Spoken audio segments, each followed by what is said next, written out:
Hey, well, good morning. Welcome to our second lesson of the year. We're going to be going over the homework, the def notes and exercises for homework 1.2 that we have here, measuring segments. And so let's just jump right in. We have our first, be doing our notes in this video. So we have definitions and questions. Our first definition here is congruent. Uh, so that's going to be a term we're going to use constantly in geometry, and you've probably come across it already, but that just means equal in length, size, and shape. Or you could also just say equal in every way. So if something's congruent, they are exactly the same. Um, uh, for our purposes today, we'll be doing segments. So if I have, say I have a segment, which is again a line with endpoints, and say I divide that in with a point here. Let's go ahead and say we have A, B, and C is in the middle. If AC is the same as CB, we would say they are congruent. And what I wanted to point out here is the way they'll often show that in the book is one, they'll either tell you that exactly, or they'll use these lines right here, these hashes. So those vertical blue lines basically, and they'll be red in the book actually, but those vertical hashes or lines through there means that this segment, this piece of the that this distance is exactly the same as this distance. And that we just say that's congruent. But I want to point out oftentimes how they indicate that. You could even have, later on we'll see other shapes like this. And imagine I actually drew those congruent instead of not quite congruent. But if they were to draw something like this, first of all, that would mean that that's a square because all four sides are congruent. They're equal in length.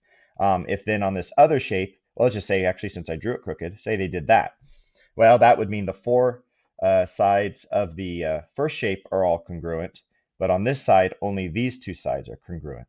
So again, congruent just means anything that's exactly equal, identical.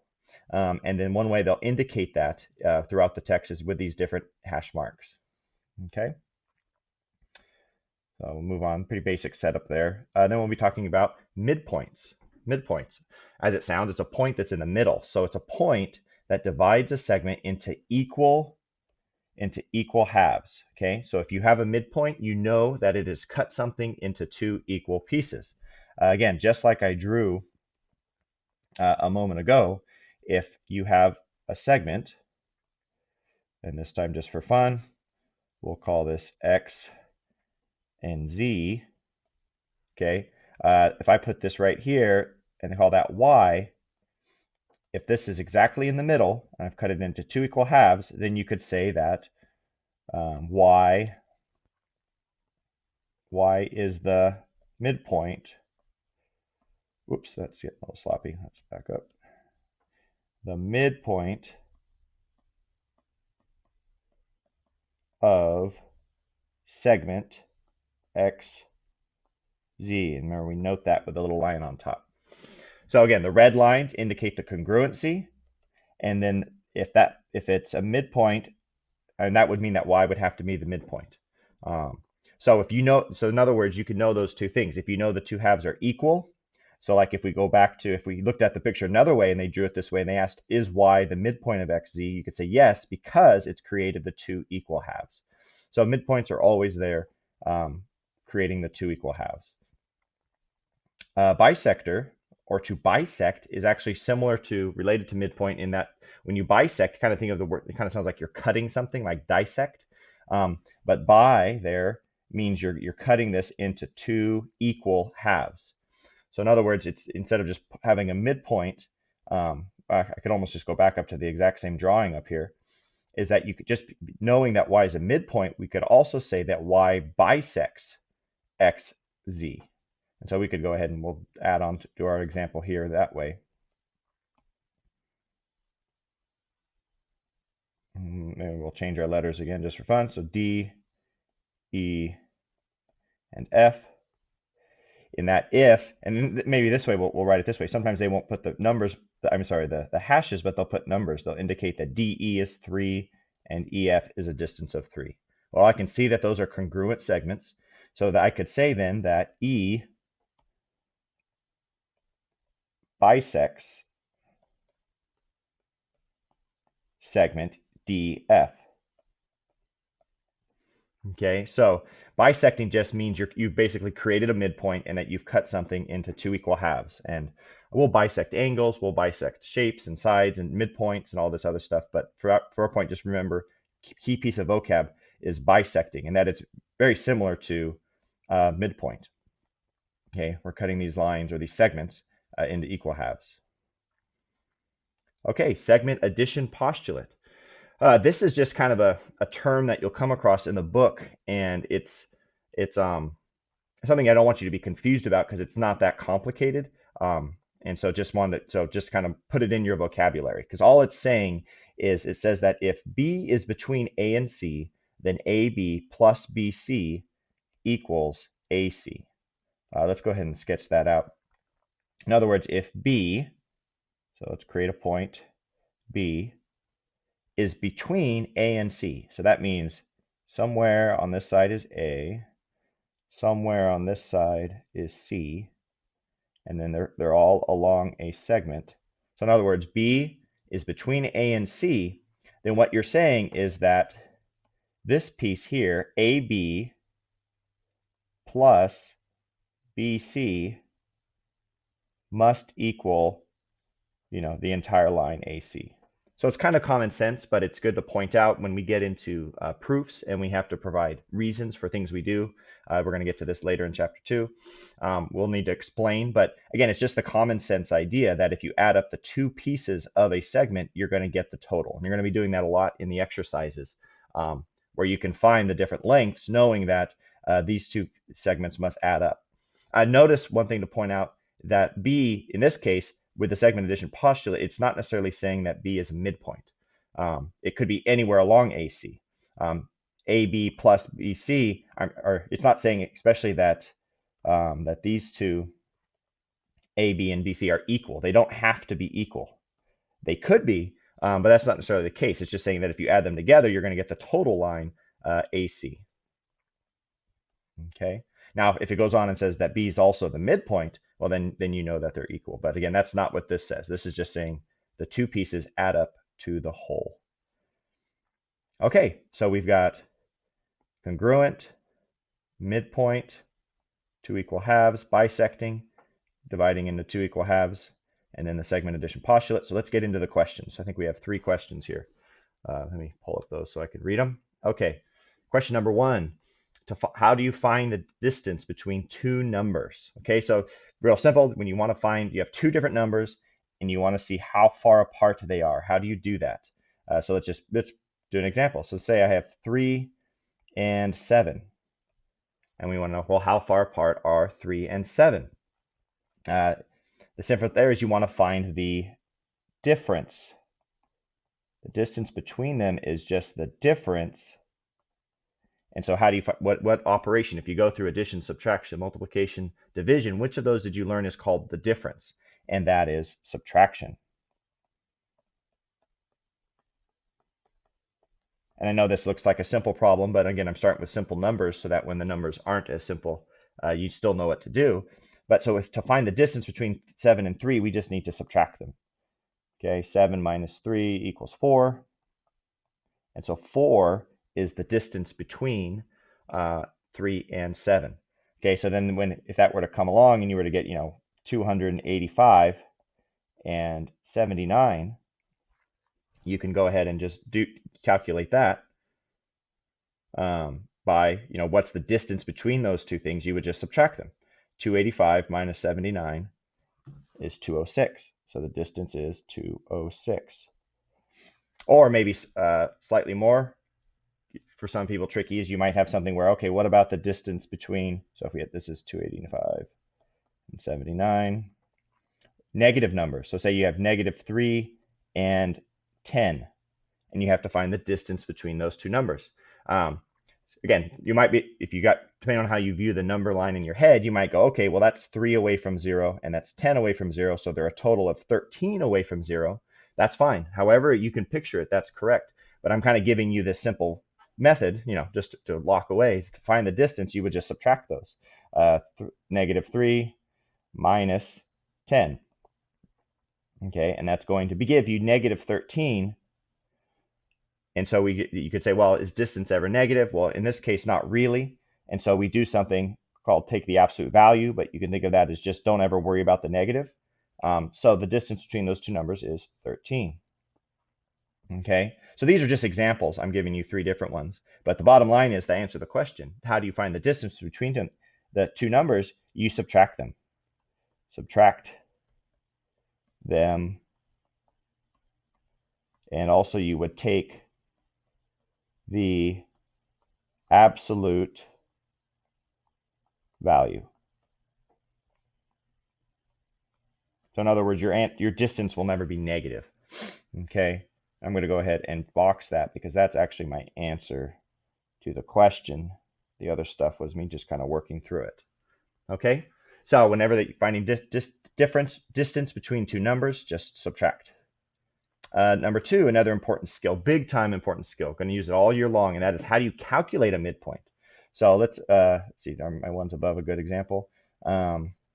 Yes, so let's go back to 3 and 7. So say I have 3 and 7. The distance between them is 4, but I want to know the midpoint. What's the middle? And again, you can kind of sketch this out, and maybe we'll do that slowly once here. So say we have 3 and 7. So that means in between it, we've got 4, 5, and 6. And so if you do it this way, you can see, okay, well, 4, 6, I'm moving in by 1. And so that means the middle would be 1 more for each, and it would be 5. And so I can just visually see that, oh, 5 must be the midpoint of these two numbers, 3 and 7. That's fine. That's a fine way to reason it. But again, go back up to my previous example. What happens when you get to 285 and 79? That's going to be a big number line for you to try to calculate your way back to the middle. So there must be an easier way, and there is. And that is the midpoint of two numbers is basically the average of the two numbers.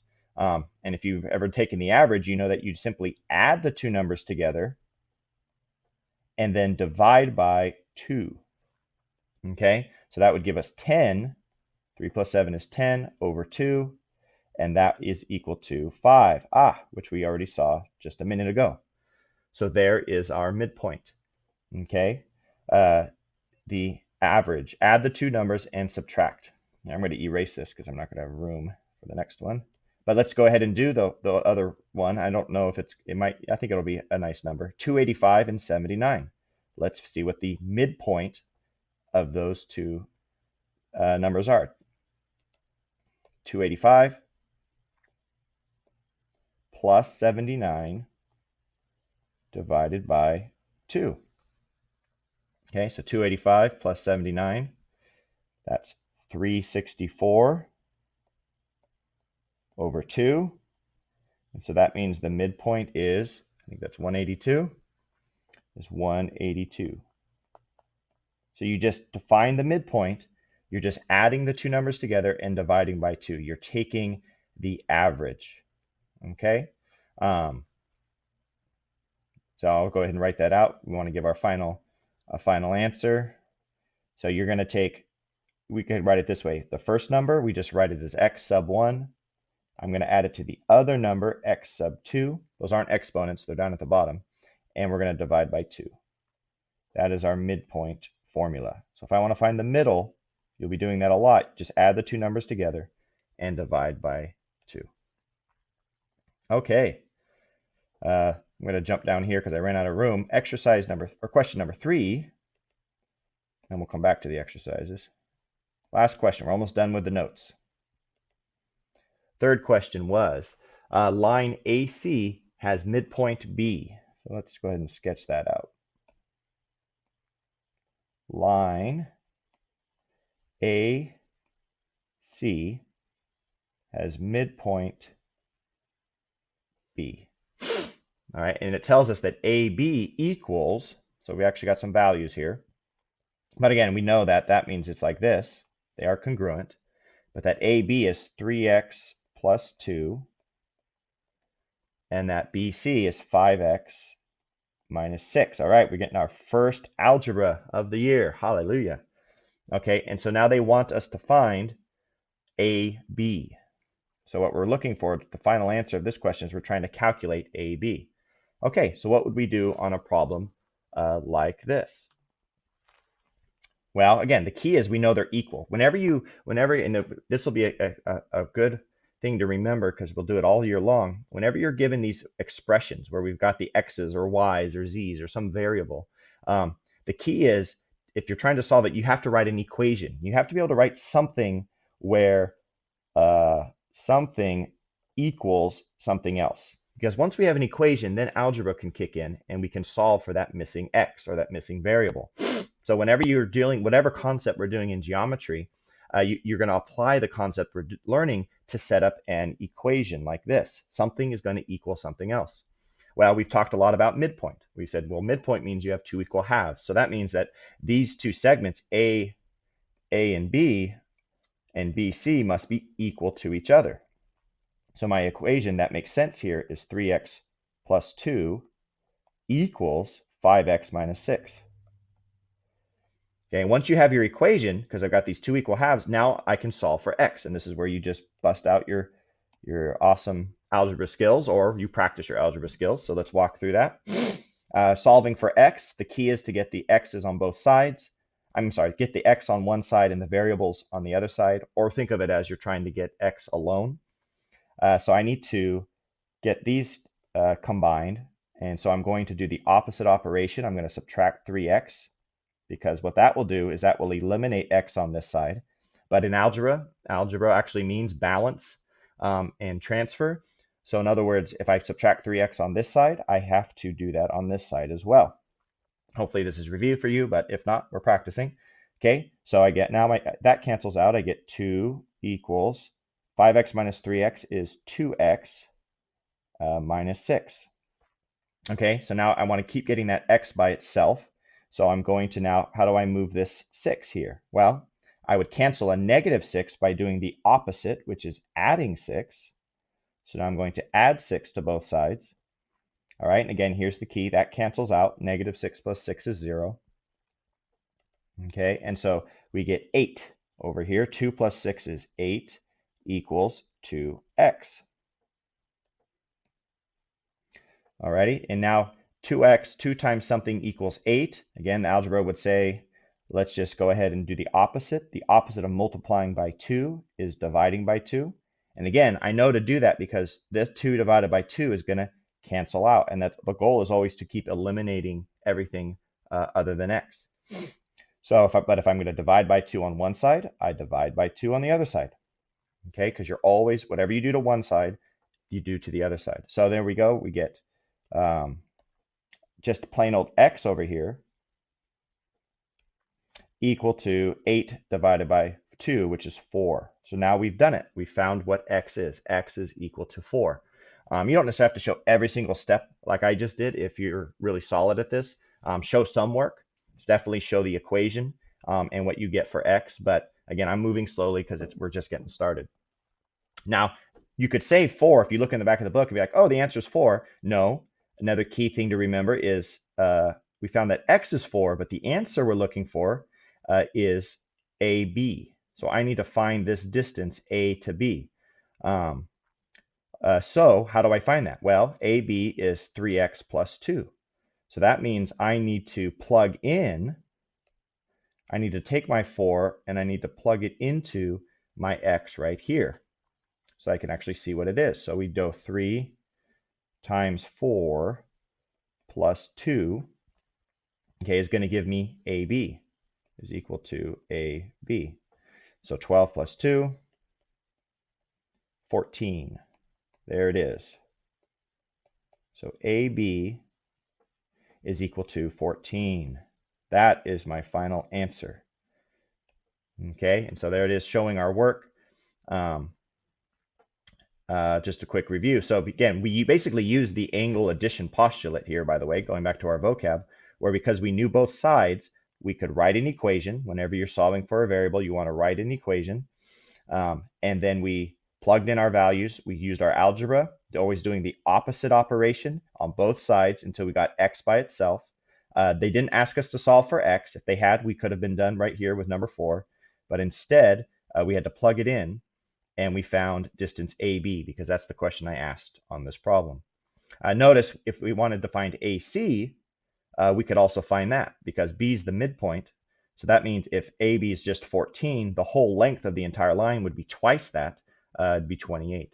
So once you know certain values, you can extrapolate and solve for others as well. Okay, so that's an example of the type of problem you'll be doing on the exercises today. Which, speaking of exercises, there they are. There'll be another video with some samplings from this, but it's page 17, 15 through 17, 21 through 25, 29, 33, 37, 39 odd. So a bit of a smattering of problems. Okay, so look for another video if you want guidance on any of those. Otherwise, good luck, and just remember, you can do it. And please remember to be as neat as possible. I'm still trying to do that, and I write kind of big here on this program, but be mindful of that, because as you start to do more and more problems like number 3 with work to show, it's going to really pay off to be able to follow what you did. All right, good job.